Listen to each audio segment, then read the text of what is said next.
Hey guys, welcome to the new session. आज हमारे साथ हैं सीएमए प्रताप, उनकी जर्नी के बारे में जानना चाहेंगे, ठीक है ना? तो सबसे पहले वेलकम प्रताप, कैसे हैं आप? बिल्कुल बिल्कुल बढ़िया। प्रदीप जी, आप बताइए आप कैसे हैं? बस फाइन प्रताप। प्रताप ना मेरी एक कोशिश है कि जितने भी क्वालिफाइड जो सीएमएस है ना, कि मैं उनको एक मंच पर लाना चाहता हूँ, मतलब कि वो अपने एक्सपीरियंसेस शेयर करते जाएं। क्योंकि क्या होता था कि जब हम लोग सीएमए की स्टार्ट करते थे, तो हमारे पास ऐसी कोई गाइडेंस नहीं थी कि सीएमए करने के बाद क्या होगा, कैंपस में क्या होता है, सेल्फ स्टडी करें या कोचिंग कहाँ से लें या क्या हो। तो मेरी एक कोशिश है कि काफी सारे सीएमए जो है उनको मैं एक साथ मंच पे ला सकूं, ताकि उनके एक्सपीरियंस जो है वो स्टूडेंट जो अभी कर रहे हैं उनके साथ शेयर हो सके। हम्म। काफी काफी अच्छा इनिशिएटिव है वैसे, प्रदीप। बहुत ही अच्छा इनिशिएटिव है। Thank you this will Pratap. Help सबसे sure Pratap, this thank will you. Help new commerce who is CMS aspirants और who have already become a CMA, so ये उन सबको बेनिफिट करेगा। You have taken a very great initiative. हाँ sure, I am trying to my best. First of all, मेरा सबसे पहला question ये है कि प्रताप, कुछ जर्नी बताओ कि कहाँ से, मतलब कैसे आपने सोचा था कि मुझे सीएमए ही करना है, और फिर क्या आपकी जर्नी रही, कैसे आपने मतलब कुछ स्ट्रगल्स देखी, कुछ डिफिकल्टीज देखी, कुछ प्रॉब्लम्स देखी, फिर कैसे आपने ओवरकम किया? एक्चुअली प्रदीप, मैं बताना चाहूंगा कि जो मेरा सीएमए का जर्नी है ना, काफी रोमांच भरा रहा है। ओके। ठीक है। एक्चुअली जब मैंने 12th किया था, तो देन मैंने सोचा नहीं था कि मैं क्या करूं, because I am not from a very privileged background. Okay. So मेरे पास ऑप्शन आ गया था कि either I have to do job. ठीक है, 12th कर लिया, बहुत बड़ी बात है, इट्स ओके। या फिर एक ग्रेजुएशन कर लूं, छोटा मोटा कोई कोर्स कर लूं, दैट्स इट। तो उसी बेस पर मैंने एडमिशन भी ले लिया एक छोटे मोटे कोर्स में, साउथ एक्स में। तो जब मैं वहाँ पे कोर्स कर रहा था, तो ऑलमोस्ट मैंने 1 साल वहाँ स्पेंड कर दिया अपना।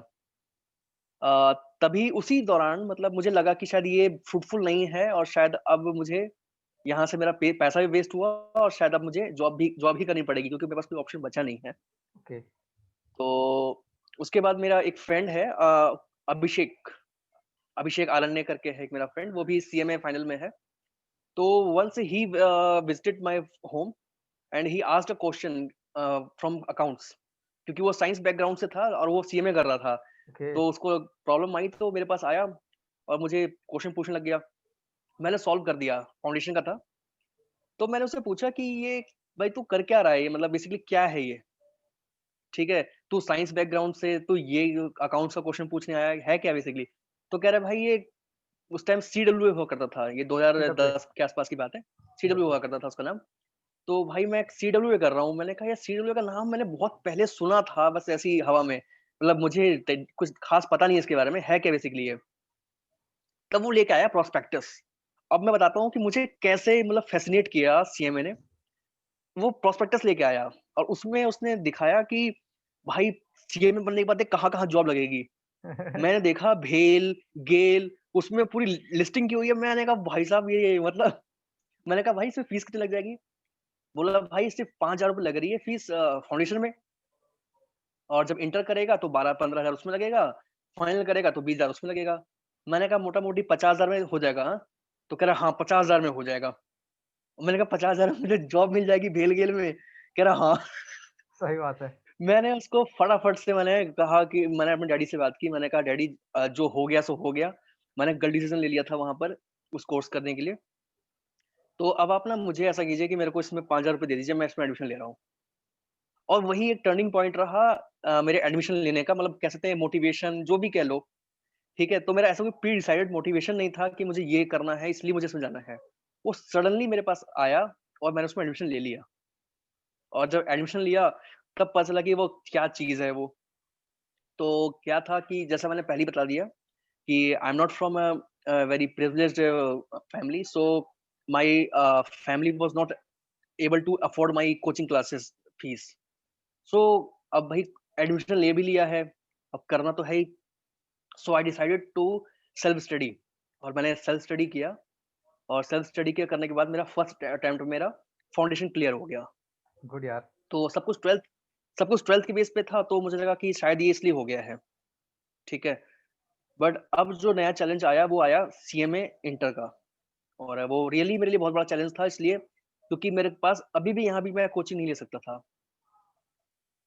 क्योंकि मेरे फादर ने सिर्फ 15-20 हजार जो भी फीस थी वो दे दिया। उस टाइम 14,000 के आसपास फीस हुआ करती थी। वो दे दिया बस। वो फिर बाकी बाद में पता चला कि इसमें कोचिंग फीस है, कॉस्टिंग की, टैक्सेशन की। सो मैंने कहा ये तो बड़ा मुश्किल हो जाएगा मेरे लिए, कम से कम यहाँ से नहीं कुछ तो 50-60 हज़ार रुपए मुझे और चाहिए होंगे फिर तो। मैंने कहा ये तो बड़ा मुश्किल हो जाएगा, बट अब करना तो है। कुछ सोच के घुसे हैं, बेल-घेल में वो चाहिए अ, जॉब तो सही करना तो बात है। पड़ेगा ही।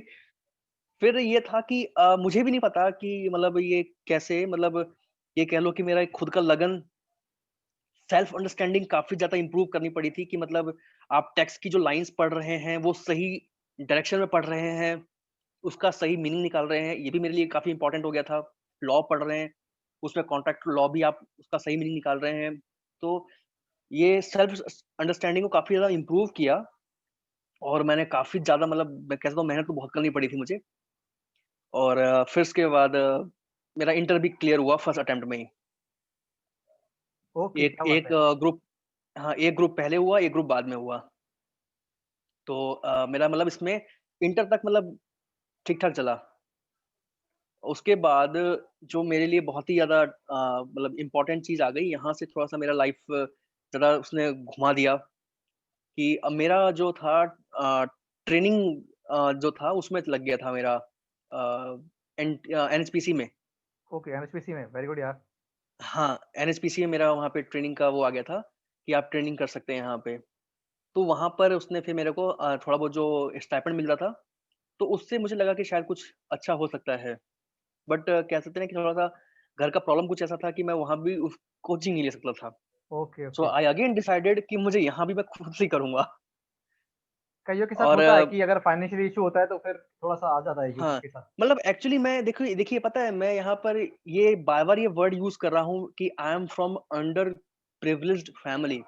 It doesn't mean that I am trying to gain the sympathy of listeners. Yes, yes, sure. I'm just trying to convey a message that even if you are from underprivileged family, it is your choice कि आपको कैसे अपनी life को बनानी है। It is only your choice.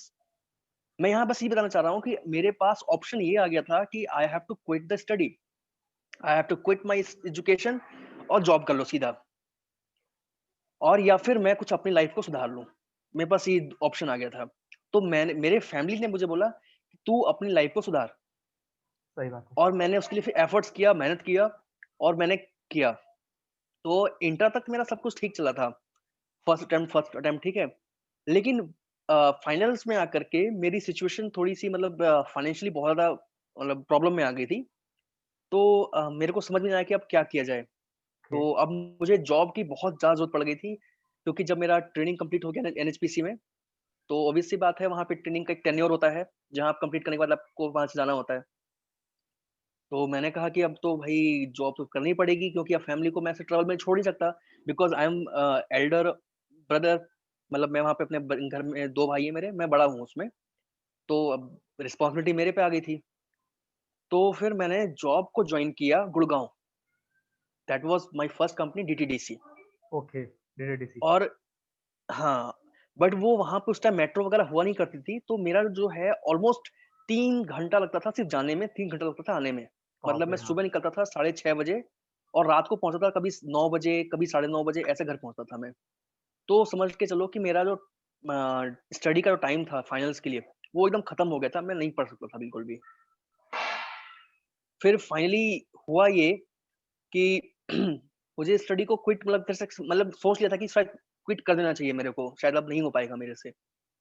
लेकिन मैंने वहाँ पर एक चीज़ और अपने मेंटली को मैंने मतलब मेंटली अपने आप को स्ट्रॉन्ग किया कि चलो आप प्रिपेयर नहीं कर पा रहे हो, ठीक है? लेकिन स्टडी के साथ जुड़े रहो। श्योर, यहाँ सही बात है। ये भी एक लो बच्चों के लिए जो मतलब एस्पिरेंट्स हैं उनको मैं बता देना चाहता हूँ। कई लोग ऐसे होते हैं जो फेल हो जाते हैं बार-बार ना, तो वो क्विट करना शुरू कर देते हैं, पढ़ाई करना छोड़ देते हैं। लेकिन मैं उनको ये कहना चाहूँगा, अगर आप में है कि करना है, तो आप ना अपने टाइम का वेट करो, लेकिन हाँ, स्टडी से जुड़े रहो आप। भले ही आप फेल होते रहो कोई दिक्कत नहीं, लेकिन स्टडी से जुड़े रहो। मैंने वही हाँ, किया, मैंने कहा टाइम मेरे पास मिल नहीं पा रहा, बट मैं स्टडी तो करता रहूँगा। तो मैंने क्या करता था, जैसे बस में जाता था, बस ट्रैवलिंग के टाइम पे कभी लॉ की बुक ले ली, वो पढ़ता जा रहा था, कभी कुछ, कभी कुछ। स्टडी से मैं कनेक्टेड रहा हमेशा, और कई बार मैंने अटेम्प्ट्स भी दिए उसके मतलब बीच-बीच में, ताकि मतलब रहे कि हाँ, मतलब जज़्बा रहे पढ़ने का। तो मैं फेल भी हुआ, नो डाउट मैं फेल भी हुआ उसमें फाइनल्स में। लेकिन उसके बाद मैंने फिर जॉइन कर लिया जॉब, क्विट करके वहाँ से, क्योंकि मुझे अपना क्लियर करना था। तो मैंने जॉइन कर लिया यहाँ पलवल में। तो फरीदाबाद से पलवल जो है मेरे लिए काफ़ी ज़्यादा दूर पड़ गया, मतलब ऑलमोस्ट वही पड़ गया मेरा जो गुड़गाँव में पड़ता था। ओहो! सही बात है, पलवल बहुत दूर है फरीदाबाद से। हाँ, लेकिन अब यहाँ से फिर बात वही आ गई कि अरे अब ये तो वही बात पड़ गई, जो गुड़गाँव छोड़ के आया मैं वापस पलवल पहुँच गया, तो अब मेरे लिए फिर वही बात पड़ गई। तो अगेन मैंने फिर वही अपना जो रूल था कि भाई कनेक्टेड रहो स्टडी से। लेकिन इस बार कनेक्टेड रहा, लेकिन इस टाइम में थोड़ा-सा मैंने मैनेज किया। मैनेज इसलिए किया कि मैंने कुछ चीज़ों को कंपल्सरी बना दिया। जैसे क्या किया कि मतलब मैं सुबह मेरा 7 बजे मैं निकलता था घर से ऑफ़िस के लिए। रात को लगभग मैं साढ़े 8-9 बजे तक घर आता था। उसके बाद मैं खा के लगभग 12-1 बजे तक पढ़ता था। मतलब मैंने जो स्लीपिंग जो आवर्स है ना, वो मैंने बिल्कुल किल कर दिया। मतलब लगभग 4 घंटे, 5 घंटे सोता था। किसी-किसी दिन मैंने पढ़ाई नहीं करी, उस दिन खूब सो लिया, तो मैनेज वो कर लेता था मैं इस तरह से। और मैंने फिर किया वहाँ पे जाके, मतलब बस ट्रैवलिंग के टाइम पे ही मैं मोस्टली पढ़ता था और घर में आके 2-3 घंटा पढ़ता था। और मैंने काफ़ी ज़्यादा स्ट्रगल करते मतलब शायद मैंने 2 अटेम्प्ट दिए थे, उसमें फेल हो गया था। ओके, फिर लास्ट मैंने कहा कि भाई ये मेरा लास्ट अटेम्प्ट है, इसके बाद मैं नहीं दूँगा, और मैंने बोथ के लिए भर दिया था और मैंने एग्ज़ाम दिया एक साथ, और मेरा वो एक ही शॉट में निकल गया। ओके। और मेरी जो फिर रैंक भी आई थी, 40 रैंक आई थी पूरे ऑल ओवर इंडिया में। कितनी 14th रैंक? तो हाँ, 40 40 40। क्या बात है, वेरी गुड। हाँ, धन्यवाद। तो पता है एक्चुअली क्या था कि देखिए 40 रैंक कोई बड़ी चीज़ नहीं है, बट मेरे लिए बहुत बड़ी वो है अचीवमेंट, बिकॉज़ क्या है ना कि अ, सेल्फ स्टडी से, इतने सारे स्ट्रगल से, सबके अपने-अपने स्ट्रगल्स होते हैं, बट मेरा भी स्ट्रगल था, और मेरा स्ट्रगल काफ़ी, मतलब मुझे लगता है काफ़ी अलग था। और उस स्ट्रगल के साथ अगर मैं ये रैंक ले आया तो मेरे लिए बहुत बड़ी उपलब्धि हो गई। क्योंकि आप नेशनल लेवल पे जाके रिकॉग्नाइज़ किए गए, वहाँ आपको बुलाया गया अलग से। तो ये कहीं न कहीं, मतलब ये शायद जो एक रैंक नंबर 1 भी आता है, उसका उसकी भी वही खुशी रही जो मेरे लिए खुशी रही। सही बात है। हाँ, फिर और उसके एक बाद और एक और फिर जब मैं इस जर्नी में मुझे एक पॉइंट एक्चुअली अच्छा लगा कि क्या नाम है इसका, 2 चीज़ें मुझे अच्छी लगी हैं कि आप अगर जॉब के साथ-साथ भी चीज़ों को मैनेज कर सकते हो, और एक पॉइंट था नेवर गिव अप। मतलब अगर आपको अटेम्प्ट लग हाँ। रहे हैं, छोड़ना नहीं है लेकिन आपको। हाँ, क्योंकि देखिए सिंपल सी बात है, मतलब मुझे इतना समझ में आ गया था कि जितने मेरे अटेम्प्ट्स लग गए हैं, तो भैया भेल और गेल तो नहीं लेने वाला मेरे को, लेकिन हाँ, कोई तो ले ही लेगा। सही ठीक है, बात है। लाइफ कहीं न कहीं तो अब सेट हो ही जाएगी, ठीक है? तो मैं इसलिए मैंने कहा कि नहीं, बस मैं एक स्टेप पीछे हूँ, बस हमेशा मुझे लगता था कि सिर्फ एक स्टेप पीछे हूँ, और मैं ये सोच के बस मैं क स्टडी से कनेक्टेड रहा। लेकिन हाँ, इस बीच में मैं आपको अपनी स्ट्रेटजी बताता हूँ। स्ट्रेटजी ये तो ठीक था, ये तो स्ट्रगल की रही बात, बट जो मैं सीएमए एस्पिरेंट्स है ना, उनको मैं श्योर, बताना श्योर। चाहता हूँ कि स्ट्रैटेजी क्या होगी आपकी पढ़ने की। ठीक है, जॉब के साथ पढ़ तो रहे हैं, लेकिन क्या पढ़ रहे हैं? तो मैं आपको बता देता हूँ कि एक होता है ना, 5 घंटे, 6 घंटे पढ़ता है, बट वो क्वालिटी नहीं पढ़ता, वो क्वालिटी की चीज़ नहीं पढ़ता। वो पढ़ता है सब कुछ, मतलब कह सकते हैं कि कॉम्प्रिहेंसिव टाइप पढ़ता है। ओके। यही पढ़ लिया, वही पढ़ लिया, वही पढ़ लिया, वही पढ़ लिया, सब कुछ पढ़ लिया, लेकिन माइंड में क्या रहा? कुछ भी नहीं रहा। लेकिन मैं आपको बता देता हूँ, आप 1 घंटा पढ़िए, लेकिन आप वो चीज़ पढ़िए सीधा पिन पॉइंट, यानी अपने लॉजिक्स क्लियर कीजिए, और जो आप पढ़ रहे हैं उसको आप देखिए कि क्या ये, क्योंकि आप ना, एक किसी बंदे ने मुझे बताया था कि अगर आप पुलिस बनना चाहते हैं ना, तो आपको अपना माइंड रखना पड़ेगा चोरों जैसा, सही तभी बात है। आप चोरों की स्ट्रेटजी समझ सकते हैं। सेम वे अगर आपको एग्ज़ाम क्रैक करना है ना, तो थोड़ा एग्ज़ामिनर का आप माइंड रखिए। सही बात है। आप जब पढ़ रहे हैं, सिलेबस आप क्लियर कर रहे हैं, तो उसमें देखिए सही कि जो आप पढ़ रहे हैं, क्या लगता है एग्ज़ामिनर के पॉइंट ऑफ व्यू से कि अगर मैं एग्ज़ामिनर रहूँ, तो मैं क्या ये क्वेश्चन दूँगा? क्या वो मेरे लिए इम्पोर्टेंट लग रहा है? ठीक है, अब मान लीजिए, अब आप मैं अगर वो लेता हूँ, कॉस्टिंग लेता हूँ। अब कॉस्टिंग में एक वो आता है, मतलब मुझे अभी याद भी नहीं आ रहा, उसमें काफ़ी सारी ज जर्नल एंट्रीज़ हुआ करती थी, मतलब मुझे याद नहीं आ रहा वो क्या था वो, जर्नल एंट्रीज़ हुआ करती थी। तो वो मुझे साफ लगता था कि यार ये जर्नल एंट्रीज़ क्यों पूछेगा कॉस्टिंग में? वो पूछेगा तो एबीसी पूछेगा, जेआईटी पूछेगा, या फिर प्रोसेस कॉस्टिंग पूछेगा।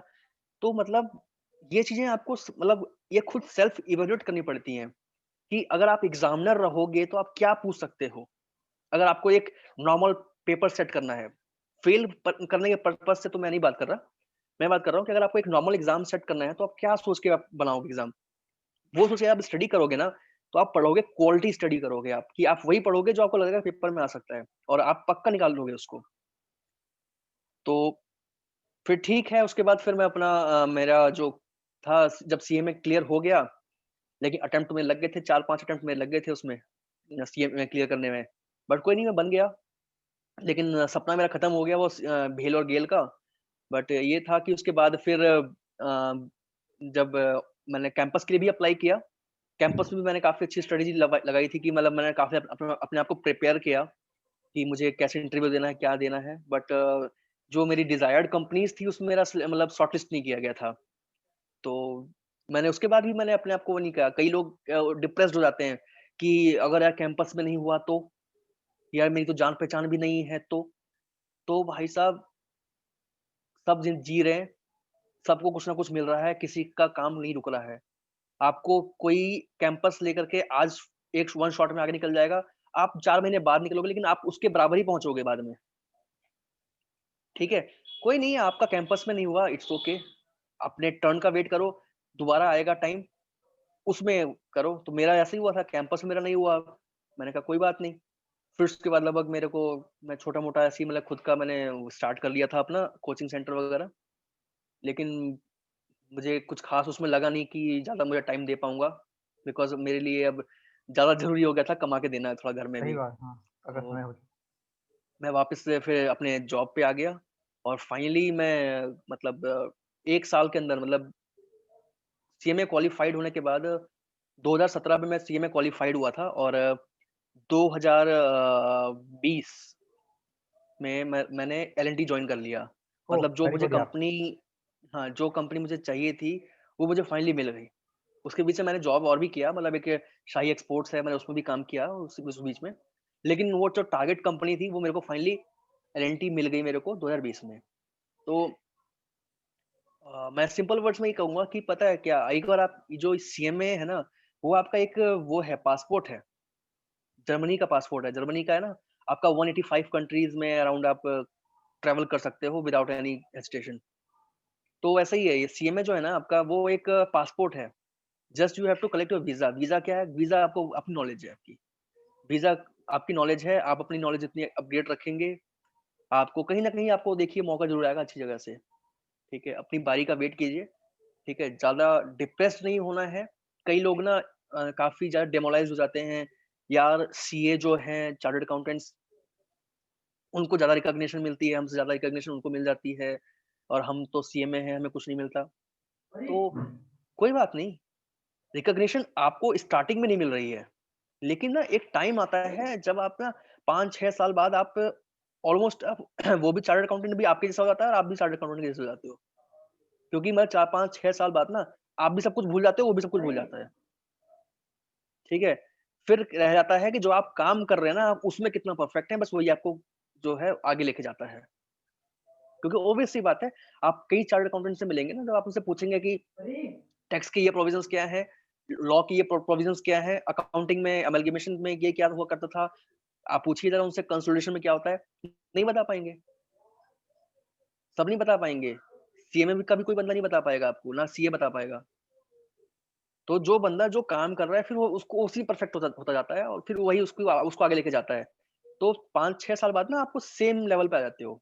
फिर वो आपका जो कम्युनिकेशन स्किल हो गया, इंटरव्यू क्रैकिंग का तरीका हो गया और आपका नॉलेज हो गया। यही आपको आगे लेके जाता है, चाहे सीए से आगे लेके जाए, चाहे आपको पीछे लेके जाए। लेकिन यही चीज़ आपको आगे लेके जाएगी। एक सवाल है प्रताप मेरा कि आपकी ट्रेनिंग के बारे में मतलब आपकी ट्रेनिंग कैसी रहती है? मतलब कुछ एक्सपीरियंस शेयर करेंगे क्या? ट्रेनिंग के रिगार्डिंग? हाँ, हाँ, हाँ। मैं एक्चुअली मैं बताता हूँ, जब मैंने सीएमए इंटर किया था ना, तो एनएचपीसी से पहले भी मेरा 1 साल का ट्रेनिंग हुआ था।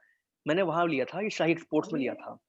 ओके, हाँ, तो वो मैंने कॉस्टिंग प्रोफाइल में लिया था उसका जो ट्रेनिंग था। तो शाही एक्सपोर्ट्स जो है, वो बहुत ही बड़ी कंपनी है। 6000 करोड़ के आस-पास टर्नओवर है उसका अभी। एशिया की नंबर 1 आपको कंपनी है। पता होगा हाँ।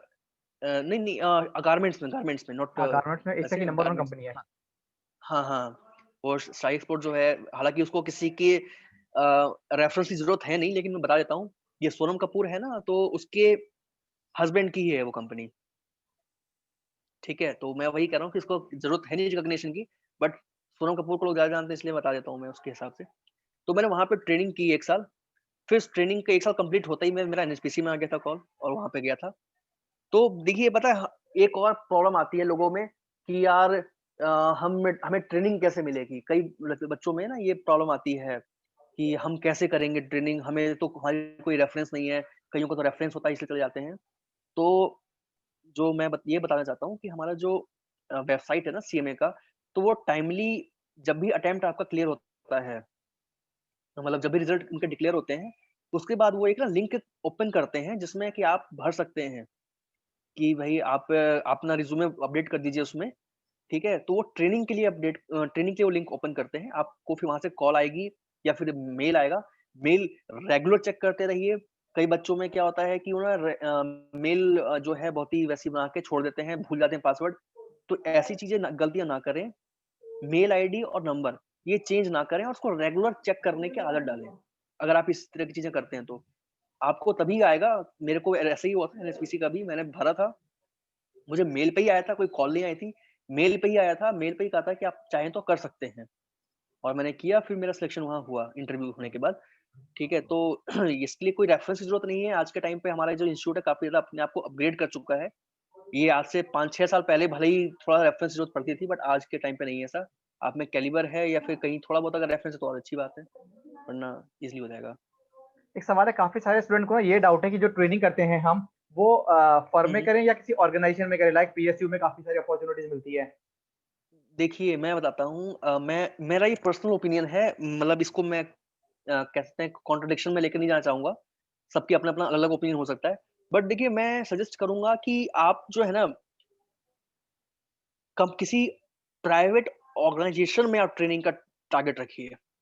PSUs is not a good uh, place to work क्योंकि वो क्या करते हैं ना कि वो पीएसयूज़ जो है वो ट्रेनीज़ को हायर इसलिए करते हैं कि ताकि उनसे आप फोटोकॉपी करवा सकें, ताकि उनको बाहर आप बैंक भेज सकें।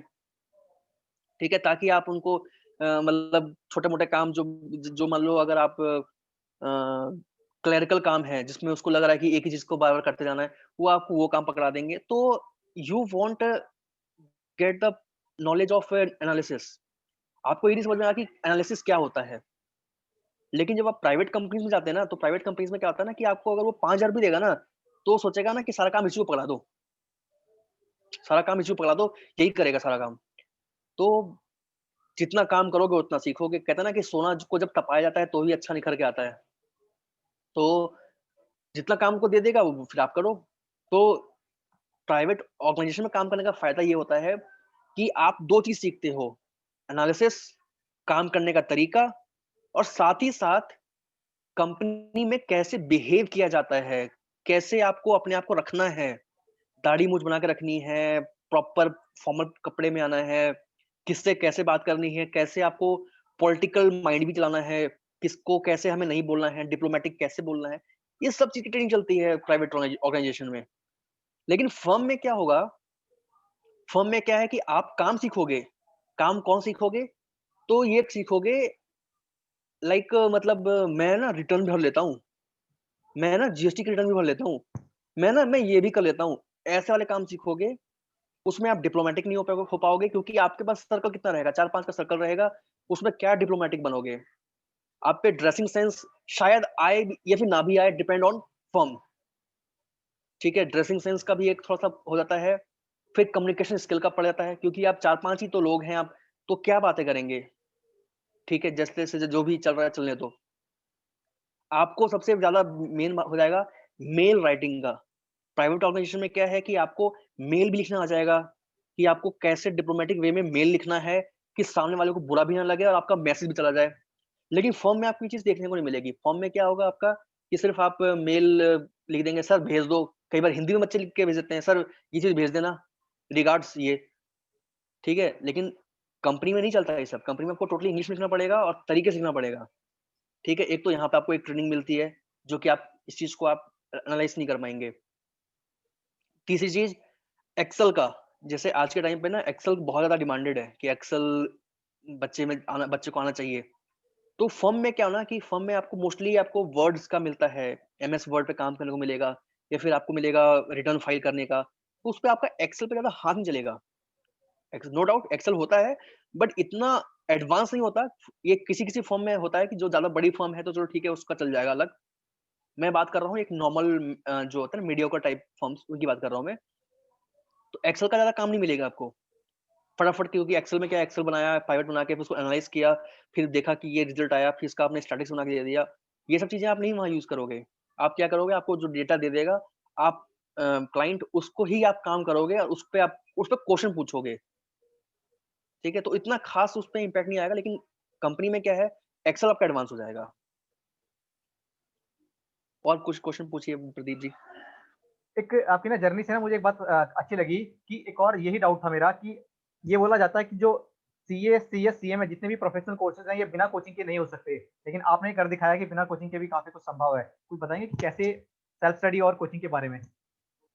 हाँ, देखिए पता है क्या मतलब मेरा तो मैं अगर आपको अपने बारे में बताऊँ तो ये जैसे एक कहते हैं ना एक आजकल मीम्स भी बन रहा है कि बिहार के लड़कों को अगर प्यार में धोखा मिलता है ना, तो सीधा वो आईएएस, आईपीएस बन जाते हैं, है ना?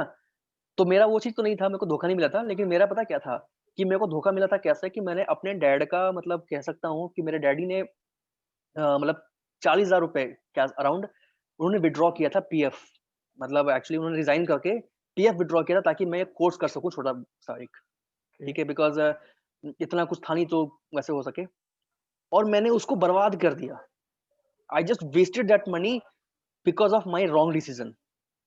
और मेरे डैड जो है मतलब उनको इतना कुछ आइडिया नहीं था कि क्या है, नहीं है, ठीक है? और ना ही हमें कोई सजेस्ट करने वाला था ऐसा। तो मैंने वो पूरा पैसा ही वेस्ट कर दिया उनका। अब मुझे ये नहीं समझ में आ रहा था कि मैं उनको कैसे बोलूँ कि मुझे सीएमए करने के लिए मुझे पैसे दे दीजिए। लेकिन जब मैंने उनको बताया तो वो कन्विंस्ड हो गए, उनको लगा कि चलो ठीक है बच्चे ने गलत डिसीज़न ले लिया था, एक और मौका दे देना चाहिए। तो उन्होंने फिर जो भी थोड़ा बहुत सेविंग्स इधर-उधर थी उसको करके मेरे को फाउंडेशन के लिए फीस दे दिया। मैंने कहा ठीक है, लेकिन अब मैं उनको ये नहीं कह सकता था कि मेरे को कोचिंग के लिए भी दे दो पैसा, ठीक है? तो मैंने वहाँ पे खुद मैंने डिसाइड किया कि इसको मैं खुद ही करूँगा, ठीक है? तो यही बस एक कह सकते हैं धोखा था जो कि जिसने मुझे ये बताया कि तू खुद पढ़ खुद क्योंकि तेरे पास कोई ऑप्शन नहीं है। तो जो सेल्फ स्टडी जो करना चाहते हैं ना, तो उनके पास वो सेल्फ स्टडी देखिए सिंपल वर्ड्स में कहूँगा, आप सेल्फ स्टडी तभी कर पाएँगे जब आपके पास ऑप्शन नहीं बचेगा। हाँ, ठीक है? लेकिन वहाँ पर क्या होता है ना, कई बच्चों के साथ ऐसा होता है कि जब ऑप्शन नहीं बचता है ना, तो वो सीधा क्विट कर देते हैं। यहीं पे मेन जो फ़ोकस करने वाली बात है, आपको क्विट नहीं करना है। मेरे पास ऑप्शन नहीं था तो मैं क्विट कर देता, लेकिन मैं क्विट नहीं किया। मैंने किया, इसीलिए आज मैं आपके सामने हूँ। लेकिन क्या है बच्चे क्विट कर देते हैं सीधा, कि यार मेरे पास तो कोचिंग नहीं मिल पा रही, मैं कैसे कर लूँगा? आई am not from other planet ठीक है? मैं मेरे पास भी एक नॉर्मल दिमाग है। तो भाई साहब ऐसा नहीं है। हमारे टाइम पे तो यूट्यूब भी नहीं था, तो भी मैंने क्लियर कर लिया। आपके टाइम पे यूट्यूब है, अब तो ऐसे मेंबर्स भी हो गए हैं जो ज़्यादा जागरूक हैं, ऐसे मेंबर्स भी हैं, जो कि हेल्प भी कर देंगे आराम से आपकी। आप फ़ोन कीजिए कि सर ये दिक्कत है, वो दिक्कत है, हेल्प कर देंगे। इवन मैं अपनी बारे में बताता हूँ, एक लड़का है, नाम है चीकू मेरे को ना जो पता है चीकू करके नाम है उसका, चीकू करके नाम है। अब वो उसका सर्टिफ़िकेट में क्या नाम है आई डोंट नो। तो वो उड़ीसा का है। तो उसने मुझे फ़ेसबुक पे कनेक्ट किया और कहता है सर मेरे को ना आप में हेल्प कर देना थोड़ा-सा। उसकी लैंग्वेज में सर मेरी थोड़ी हेल्प कर देना। मैंने कहा कर देंगे भाई आप क्या बताओ क्या हेल्प है? कह रहा सर मेरा कांसेप्ट क्लियर कर देना थोड़ा-सा फ़ोन पर। मैंने कहा भाई जितना हो सके मैं कर दूँगा। उसने मुझसे कई चीज़ें पूछी थी कि सर मुझे लॉ में ये लैंग्वेज समझ में नहीं आ रही, सर लॉ का मुझे ये लाइन समझ में नहीं आ रहा और मैं कभी इरिटेट नहीं हुआ उससे।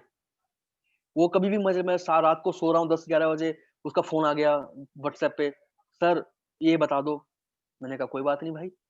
ठीक है, मैं इरिटेट नहीं हुआ क्योंकि मुझे मालूम था कि ये बच्चा वो चीज़ कर रहा है करने की कोशिश, जो मैं नहीं कर पा रहा था। मेरे पास सही तो उस बात टाइम है। अवेलेबल नहीं थी चीज़ें, तो मैं क्या करता? तो मैंने कहा ठीक है, मैं इरिटेट नहीं हुआ, मैंने उसको हेल्प की और वो बंदा फर्स्ट अटेम्प्ट में फाउंडेशन निकाल गया। वेरी गुड यार। उसने ब उसने बाकायदा मुझे लिख के दिया कि सर ये आपको बहुत-बहुत धन्यवाद सर, आपने मेरी बहुत ज़्यादा हेल्प की है। ठीक है? तो मेरे जैसे और भी मेंबर्स होंगे फिर, क्योंकि ऐसा तो है नहीं कि सिर्फ़ अकेला मैं ही ऐसा हूँ, नहीं, काफ़ी और भी हैं, ऐसे मेंबर्स काफ़ी होंगे काफ़ी जिनका कि बड़ा मेंबर्स हैं। मन करता होगा हेल्प करने का।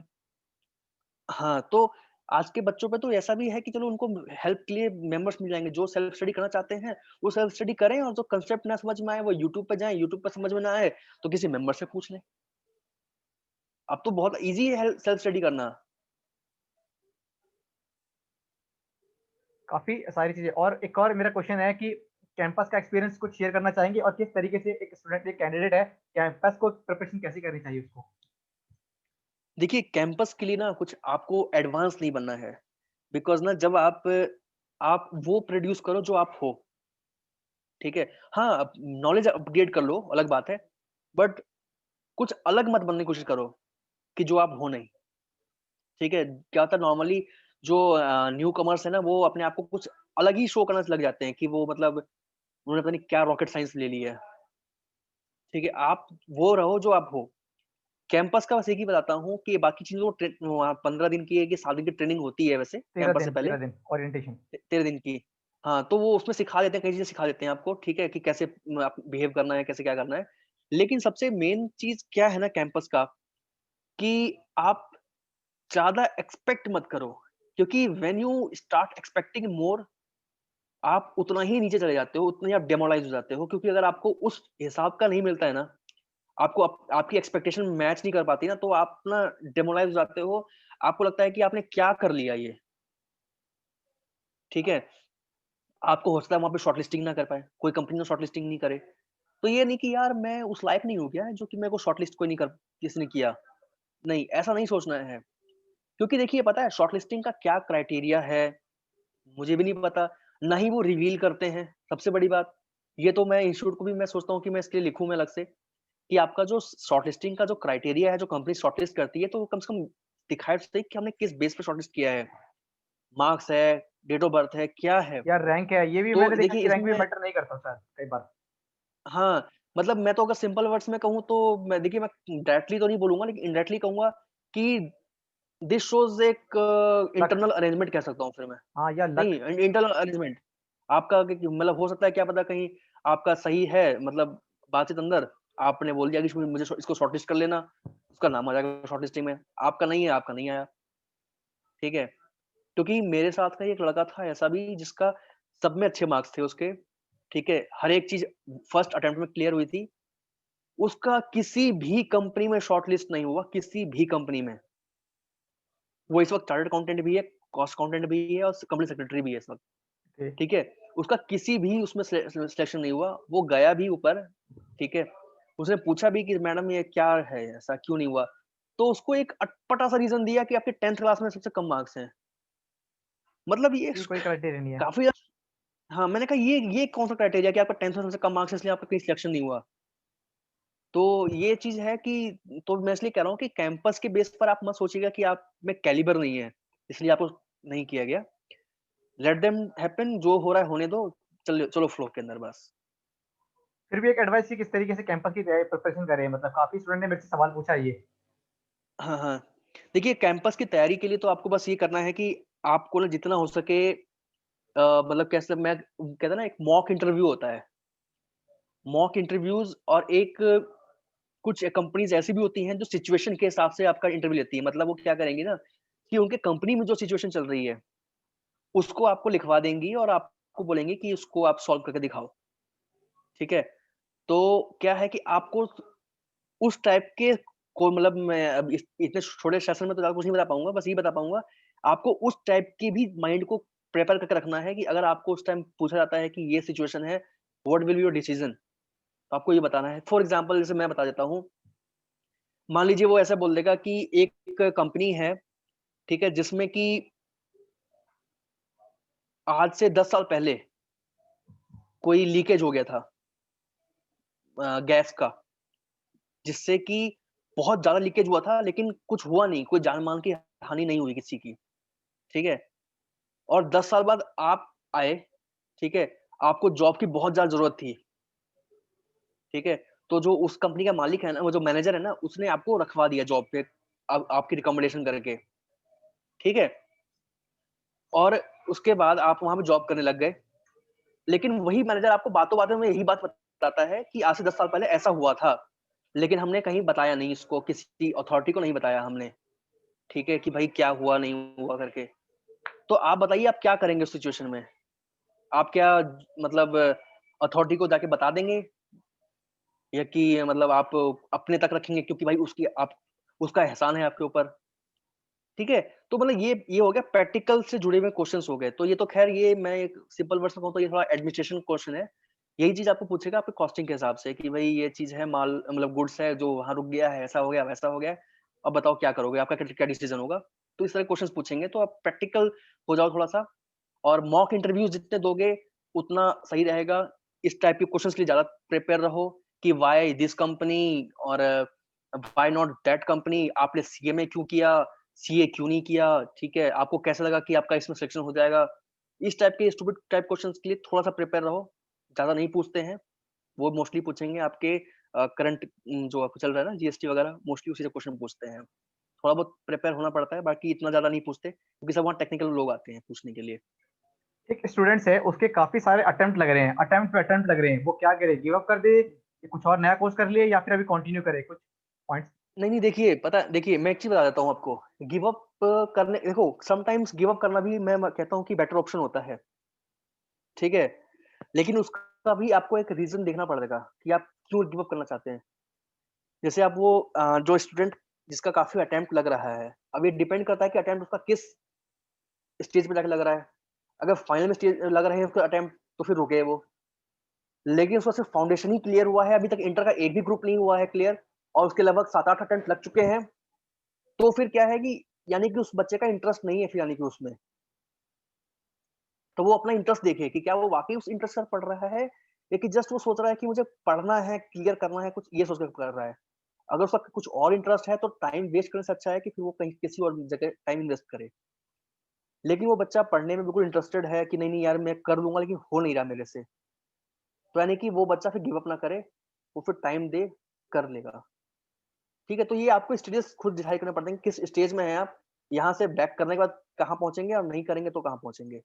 अब फाइनल में आके अगर मान लीजिए आपका एक ग्रुप रह गया है, एक ग्रुप नहीं क्लियर हो रहा है और आप बोलेंगे कि मैं गिव अप करके छोड़ रहा हूँ, तो फिर छोड़ दो। आप सीए में नहीं बन पाओगे या फिर दोबारा चांस नहीं मिलेगा आपको ऐसा। एक और क्वेश्चन है मेरा कि एक कैंडिडेट है, उसने अभी रिसेंटली क्वालिफाइड किया है सीडब्ल्यूए, कैंपस में जाता है, हुँ, कैंपस हुँ। उसका दुर्भाग्यवश नहीं होता। अब क्या करे वो स्टूडेंट? देखिए, काफ़ी ज़्यादा आज के टाइम पे बहुत ही एडवांस हो गया है हर चीज़ जैसे नौकरी डॉट कॉम कई जॉब के पोर्टल्स हैं ना, तो इसमें नौकरी डॉट कॉम ज़्यादा वो है। तो क्या होता है ना कि देखिए इसमें मैं एक इम्पोर्टेंट बात और बताना चाहता हूँ कि कई लोग ना मतलब कई बच्चों में ये होता है कि वो सोचते हैं कि मुझे स्टार्टिंग की जॉब जो मिले ना, एक तो सीधा मिले 7-8 के पैकेज वाली मिले, सही बात है। ठीक है? और काम मुझे मिले बढ़िया-सा एकदम खतरनाक मतलब जो भी लगे कि वाह! मैं मतलब अपने दोस्तों के सामने मतलब बता सकूँ कि मैं कितना बड़ा साइंटिस्ट हूँ। मतलब मेरे जैसा काम तो कोई कर ही नहीं सकता। तो ये जो एक्सपेक्टेशन है ना, वो उनको हमेशा डिग्रेड करके रखती है और वो हमेशा मतलब वो ना कन्फ्यूज़ रहते हैं हमेशा। तो बता दूँ मेरे भाइयों, आप ना जो भी जॉब मिले, आप पहले पकड़ लो। Naukri डॉट कॉम से आए, कैसे भी आए, आप पहले जॉब पकड़ लो। Once you get the job ना तो आपको दूसरी कॉल फटाफट आती है। लेकिन जब तक आप बेरोज़गार हो ना, आपको एक भी कॉल नहीं आएगी जल्दी। तो आप फटाक से कोई कोई चाहे छोटी कंपनी सही, आप पकड़ लो। उसके बाद फटाफट डेली Naukri डॉट कॉम को अपडेट करो। डेली करना पड़ता है अपडेट अगेन से ही। मतलब अपना नाम मतलब कभी किसी में फुल स्टॉप हटा दो आज, तब सेव कर दो, नेक्स्ट डे फुल स्टॉप लगा के फिर सेव कर दो, तो वो अपडेट में आ जाएगा। तो जैसे ही अपडेट होता है ना, तो सबसे ऊपर दिखता है वो, तो एम्प्लॉयर्स आपको जल्दी कॉन्टैक्ट करते हैं। तो आप कोई भी जॉब पकड़ो पहले और उसके बाद फिर अपडेट करो, डेली करो, आपको खूब कॉल्स आएँगी। फिर अपने मनपसंद जगह चले जाओ अपना निकल के। लेकिन पहले वन शॉट में नहीं जाओगे कि आप कैंपस में नहीं हुआ तो भैया मुझे टाटा ही चाहिए, मुझे ऑफ कैंपस में टाटा हो, बिरला हो, मुझे इसी में जाके मुझे जॉब मिले। तो भाई साहब ऐसे जल्दी नहीं होता है। लक अलग चीज़ है, अदरवाइज़ नॉर्मली नहीं होगा ऐसा, तो उस चक्कर में ना बैठें। एक और सवाल है मेरा, क्या सीएमए का स्कोप है क्या मार्केट में? ये बड़ा ही कॉन्ट्राडिक्टरी क्वेश्चन है। सीएमए का बहुत ज़्यादा स्कोप है मार्केट में, ठीक है? लेकिन पता है क्या हो रहा है कि सीएमएज़ जो है ना जो मैंने ऑब्ज़र्व किया है, वो अपने आप को खुद ही कम इवैल्यूएट करते हैं, ठीक है? वो खुद ही ऐसे बोलते हैं, "यार वो सीए भी तो है, यार मैं तो सिर्फ़ सीएमए हूँ।" सिर्फ़ सीएमए हूँ, ये क्या मतलब क्या इसमें ये लाइन क्या हुई मतलब समझ में नहीं आया। यार तुमने भी वही सिलेबस पढ़ा, अकाउंट्स में तुमने वही सब चीज़ें पढ़ी हैं, टैक्स में तुमने सारा डायरेक्ट टैक्सेशन, इनडायरेक्ट टैक्सेशन सब पढ़ा, लॉ तुमने ज़्यादा पढ़ ली है, तो फिर तुम मैं सिर्फ सीएमए हूँ, इसका मतलब क्या मतलब बनता है? इसका मतलब आप खुद कम इवैल्यूएट कर रहे हो। सही बात है एकदम। तो क्या है ना कि आप अपने आप को जितना अपडेट रखोगे, यार ऑब्वियस सी बात है, एक सीए बैठा है, एक सीएमए बैठा है, ठीक है? मैंने पूछा कि भाई साहब ये ई-इन्वॉइसिंग क्या होता है? ठीक है? वो सीए बोलता है कि यार ई-इन्वॉइसिंग यार थोड़ा पढ़ना पड़ेगा यार, then I can tell you. और एक सीए बोलता है ई-इन्वॉइसिंग ये होता है यार, इसमें ये टर्नओवर वालों को ये करना कंपल्सरी है, वैसा है, ऐसा है, ऐसा है, वैसा है। ठीक है? मतलब मैंने उसको एक चीज़ पूछी, उसने 10 चीज़ बता दी मेरे को। तो मैं किससे ज़्यादा इम्प्रेस होऊँगा? ऑब्वियसली सीएमए से। लेकिन आजकल सीएमए क्या हो गया ना, जो मैंने ऑब्ज़र्व किया है, एक तो अपने आप को कम इवैल्यूएट करते हैं। सेकंड थिंग ना, ड्रेसिंग सेंस पता नहीं कहाँ से सीख के आते हैं भाई साहब। मतलब क्या बताऊँ मैं, एक बार मैंने एनआईआरसी विज़िट किया था। विज़िट नहीं किया, सॉरी, क्या बोलते हैं, कोरोना के टाइम पे ही जो सेलिब्रेशन हुआ था 15th ऑफ अगस्त को, ठीक है? तो मैंने उसमें देखा जितने मेंबर्स आए थे, मतलब काफ़ी अच्छा पालन किया था सोशल डिस्टेंसिंग का, तो उसमें सब कुछ दिख रहा था तरीके से। यार वहाँ पे तुम फ्लैग होस्ट करने जा रहे हो, ठीक है? इंस्टीट्यूट है वो, ठीक है? चेयरमैन्स वगैरह आ रहे हैं, तो तुम थोड़ा कोट पहन के जाओ, टाई पहन के जाओ, तरीके से जाओ। यार वो एक स्पोर्ट्स शूज़ पहन लिया है, जीन्स पहन लिया है, गोल गले की टी-शर्ट पहन ली है, half T-shirt, what is this यार? वो तो लगेगा कि लगता है किसी आस-पास किसी बच्चे को पकड़ लिया है कि यार थोड़ा बैठ जा यार यहाँ पे थोड़ा-सा भीड़ बनानी है हमें। कुछ तो ये फ़ील हो रहा था। लग ही रहा था कि वो है। एक चप्पल पहन के आ गया था, मतलब वैसा प्लास्टिक का चप्पल पहन के आगे सबसे आगे वही बैठा हुआ है। मैंने कहा यार ये क्या है? यार दुनिया भर के तुम खर्चे कर दोगे यार तुम वहाँ पर रेस्टोरेंट में, यहाँ जाके, वहाँ जाके। तुम क्या एक सूट नहीं खरीद सकते कि तुम एक ओकेजनली पहन के जा सको, रिप्रेज़ेंट कर सको इंस्टीट्यूट को? तो ये ड्रेसिंग सेंस जो है ना, ये आपकी ना वैल्यू को बताता है कि आपकी वैल्यू, मतलब आपने खुद डिसाइड कर दिया कि अभी वैल्यू नहीं है, इसलिए आप ऐसी चीज़ नहीं पहन रहे। ठीक है? ये ड्रेसिंग सेंस तो मैंने बहुत ही मतलब देखा है, बहुत ही बेहुदा रहता है। कुछ एक मेंबर्स में तो ठीक है, बाकी एकदम मैक्सिमम को देखता हूँ कि ये कहीं भी जाएँगे ना तो एक शर्ट शर्ट पहन लेंगे, एक जीन्स पहन लेंगे और बेल्ट पहन लेंगे, वो फटा-उटा सा बेल्ट रहेगा। बस जी हम जी सीए में मेंबर हैं। अरे यार तुम, क्योंकि जो दिखता है वही बिकता है। सही यार ये तो बात है। देखेंगे यार मेंबर्स इतने फटे पुराने से बंदे हैं यार, तो यार ये इनका क्या वैल्यू है? और एक चीज़ मैं आपके इस प्लेटफ़ॉर्म से, मुझे नहीं पता मतलब मैं चाहूँगा कि ज जो ज़रूर वायरल हो। मैं इस प्लेटफ़ॉर्म से ना एक चीज़ बहुत मतलब अर्ज करना चाहूँगा, रिक्वेस्ट करना चाहूँगा, जितने भी सीएमए कमर्स हैं। देखिए मैं आपको एक मेंबरशिप ज़रूर लें आप, सीएमए का। मेंबरशिप ज़रूर लें अगर आप चाहते हैं कि सीएमए में स्कोप हो, तो मेंबरशिप लें। उसका मैं रीज़न बताता हूँ, रीज़न क्या है उसका? रीज़न ये है, एक एक एक 1 मिनट रुकिएगा प्रदीप श्योर। जी।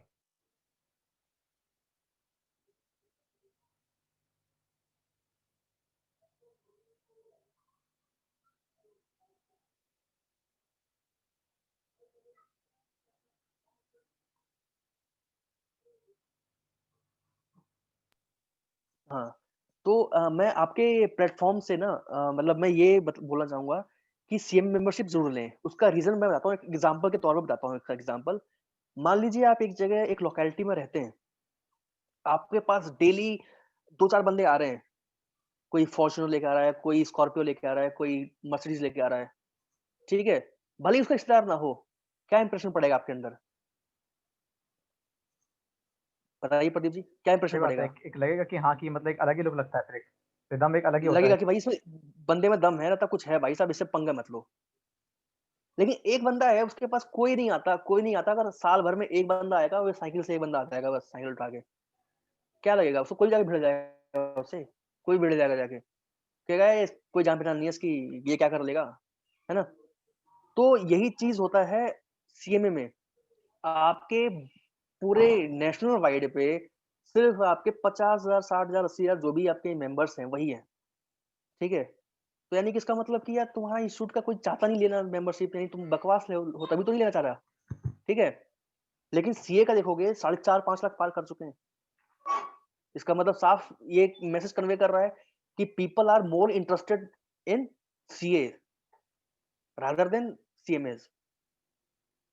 तो जितना मेंबर्स बढ़ाओगे ना, तो लोगों को लगेगा कि नहीं यार लोग जुड़ रहे हैं, इसका मतलब इतने मेंबर्स हैं, इसका मतलब दम है इंस्टीट्यूट में, तभी तो ये जितने मेंबर्स हैं इसके।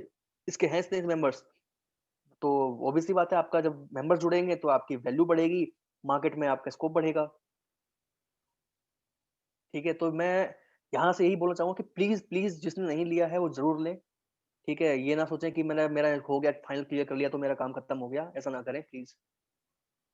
श्योर प्रताप। और प्रताप, काफ़ी लंबा सेशन हो गया आपका, काफ़ी मतलब समय ले लिया। केवल एक लास्ट क्वेश्चन पूछूँगा सेशन को एंड करने से पहले। एडवाइस टू हाँ। स्टूडेंट्स जो अभी सीएमए कर रहे हैं, उनको क्या एडवाइस होगी आपके लिए? देखिए जो सीएमए कर रहे हैं ना, तो एक चीज़ है कि हमेशा सेल्फ मोटिवेटेड रहें, ठीक है? सेल्फ मोटिवेटेड रहें तो और एक पढ़ाई में हमेशा कनेक्टेड रहें। कई ऐसे मोड़ ऐसे आएँगे जहाँ पे कि आपको लगेगा कि यार क्विट कर देना चाहिए मेरे को, ठीक है? तो वहाँ क्विट नहीं करना है। अगर आपके पास देखिए आप आपके पास अगर कई सारे ऑप्शंस हैं तो अलग बात है। जैसे लाइक आपके पास बड़ा बिज़नेस है, कुछ है तो अलग बात है। अदरवाइज़ अगर आपको लगता है कि सिर्फ़ यही है जो है, तो क्विट मत कीजिए। पढ़ाई से कनेक्टेड रहिए, सही लोगों की गाइडेंस लीजिए और सेल्फ मोटिवेटेड रहिए। नेगेटिव लोगों से दूर रहिए। कई ऐसे सराउंडिंग्स में कई आपके दोस्त ऐसे भी होते हैं, यार मैंने सीएमए छोड़ रहा हूँ यार, मेरे बस का नहीं है यार, मैं यार फेल हो रहा हूँ मैं। ऐसे लोगों को अवॉइड कर दें, ठीक है? वो तो खुद छोड़ रहे हैं, आपको भी डिमोटिवेट करके आपको छुड़वा देंगे। अवॉइड कर दें सबको और जितना हो सके फेसबुक, व्हाट्सऐप इन लोगों से इन सब चीज़ों से दूर रहें, ठीक है? कम कम यूज़ करें, जितना यूज़ करें फ्रूटफुल यूज़ करें। आलतू-फालतू चीज़ के लिए यूज़ ना करें, टाइम बहुत वेस्ट होता है। सीएमए बन जाइए उसके बाद यूज़ करिए, वो अलग बात है। Okay, Pratap, thanks for the session यार, काफ़ी मज़ा आया और काफ़ी लंबा आपका जो कीमती समय काफ़ी लंबा मैंने लिया, उसके लिए थोड़ा-सा सॉरी। और कोशिश करेंगे प्रताप, नहीं, नहीं, अगर अगर पॉसिबल हुआ तो एक मैं और तो सेशन करना काफ़ी चाहेंगे ज़्यादा आपके साथ, अगर पॉसिबल हुआ तो, ताकि हाँ, हाँ, अच्छी बिल्कुल, कनेक्शन हो बिल्कुल। जाएगी सारी। नहीं, मुझे काफ़ी अच्छा लगा एक्चुअली मैंने जैसे ही आपने बोला कि मुझे इस तरह से आपका एक्सपीरियंस शेयर करवाना है, मैंने कहा बिल्कुल शायद मुझे ऐसा लगता है कि शायद मेरी जो जर्नी है शायद वो किसी को मोटिवेट कर सके, किसी के लिए इंस्पिरेशन बन सके, अगर इसलिए मैंने कहा कि नहीं ये किसी एक बंदे का भी इफ़ेक्ट हो, तो वो बहुत है हमारे जीवन के लिए। हाँ, हाँ, अगर मेरे वजह से एक बंदा भी अगर सीएम बन जाता है, तो बहुत बड़ी बात है मेरे लिए भी। तो बहुत-बहुत धन्यवाद आपका कि आपने मुझे प्लेटफ़ॉर्म दिया इस पे बोलने के लिए, ठीक है? ओके प्रताप, और थैंक यू मैं सो मच आशा करता प्रताप, हूँ आई कि एम आप thank you so much Pratap. बिल्कुल, बिल्कुल। ठीक है thanks Pradeep ji. Pratap, bye Pratap, thank thanks. You. ठीक। Okay, thank you.